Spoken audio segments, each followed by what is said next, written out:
Happy holidays, Hume-Fogg, and welcome back to another episode of the Nighttime News. Right now, I'm your only host, as well as your favorite host. I heard there was another person who should not be named that wanted to say that they were the favorite, but we all know that's not true. Because me and Hume-Fogg, me and the Hume-Fogg Knights, ride or die. Ride or die. Anyway, I'm back. Had a week off. I wasn't in that school. I was in the Dominican Republic, as you probably seen in that previous episode. But let's not even talk about that. Let's go ahead and get started with the news. Alright, y'all. So this week we have the commercial music concert and also a preview. On Wednesday we have the preview during the long night time, and then the concert will be that night at 6:30 to 8 o'clock. And then, guess what? It's that time that everyone's excited for. We have our exams. They start Friday, so that Friday we have a half day.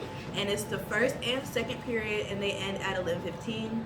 On Monday, the 18th, we have third and fourth period exams. Those also end at 11:15. And then on Tuesday, we have fifth and sixth period exams. They end at 11:15. And then on Wednesday, which is our last day, we have our 7th period exams along with any makeup exams that you guys have to do too. And then you're free for winter break, Christmas, holidays, Hanukkah, Kwanzaa, what other holiday? There's a lot of holidays or whatever. So whatever you got, go ahead and do it. We won't see you until the new year, which is 2024, which is when your girl will be graduating, and we're ready for it. All right.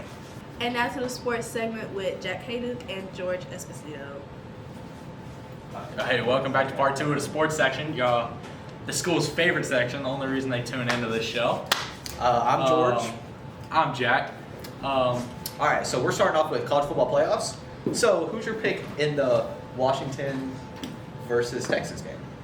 I'll tell you what. Penix for Heisman. I got Washington. Out of your mind. Not even in question. No, it's not even close. I got Texas. Washington's a bunch of frauds. They played nobodies. They're isolated on those West Coast teams. Doesn't mean anything. They're not that good. Pac-12 was the most dominant college football It's the division this year. Pac-2 now, actually, because 10 other teams are there. But that's fine because they won last year. And Washington is going to take it home against Texas. No, not even close. All right, well, let's move on to the other one. Michigan and against the team that shouldn't have even made it in. I'm taking Michigan minus 1.5, lock of the week. Wow. They're going to make Milroe cry. It's simple as that. Wow. Saban's going to be getting red on the sideline, popping a blood vessel. It's going to be a whole thing. All right. What about you? I'm going to have to agree with you, Jack. Yeah. I think that Michigan's going to take it home. I think that Alabama really used most of their fuel for the rest of the season on that SEC championship, and I don't think they're going to be able to bring it home against Michigan. And if you need to beat Auburn on a 4th and goal from the 27-yard line, you're not a college football playoff team. Only reason they're in is because of the name.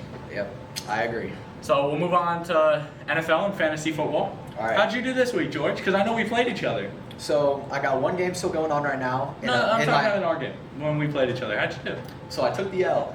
By how many points? Is it like 40? About 40, but so now I'm 9-4, and I've dropped to still first place in the league, and most points scored, I'm pretty sure, and I still haven't scored under 100 yet. So I'll let you know that Jack is I have beat him twice. Both times I played him, I beat him. So and it hasn't even been close either time. He's gonna pull up this because we're gonna get a record check here on Jack. 6-6 after I beat you by 6 and 7. Okay. Yeah, we 6 and 7. 6 and 7. All right. All right, bro. And I'm making a playoff push. I'm telling you, I'm making a playoff push. So now, tell me about Peter Skronsky and the Tennessee Titans O-line and offensive troubles. This past week. Well, actually, the past week against the Colts. How about you dive into that game and then you talk about your prediction for the next one? The O-line didn't look too bad. Derrick Henry had maybe his best rushing game of the year. He had 77 before halftime was even over. He was ended the game with 100 yards and a TD. It was 2 TDs actually. 2 TDs, yeah. The O-line's was looking good. I think Skronsky was the best pick of our draft last year over Will Levis, and really? I don't think it's good. I think Skronsky was a great pick if he can stay healthy.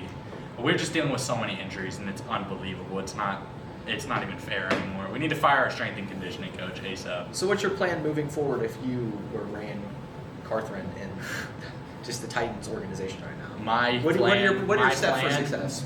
My plan is sell everybody the stab, everybody, get rid of everybody except for Tajay Spears.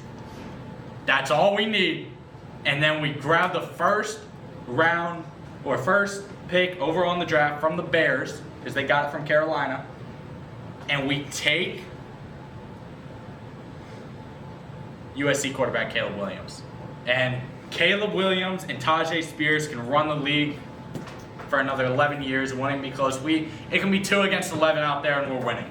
We don't need anybody else. So what we see here is a biased fan, because the Titans are probably going to finish with around the 10th, 12th pick in the draft. No, Titans are going to be struggling for a while now. We're not going to be anywhere close to the playoffs for the next 10 years. And it's sad, but don't get your hopes up, Tennessee fans, because nothing will ever improve here in Nashville. Yeah, I mean, but they're still going to have, they're not going to get Caleb Williams this year. No, but that's why I said sell everybody.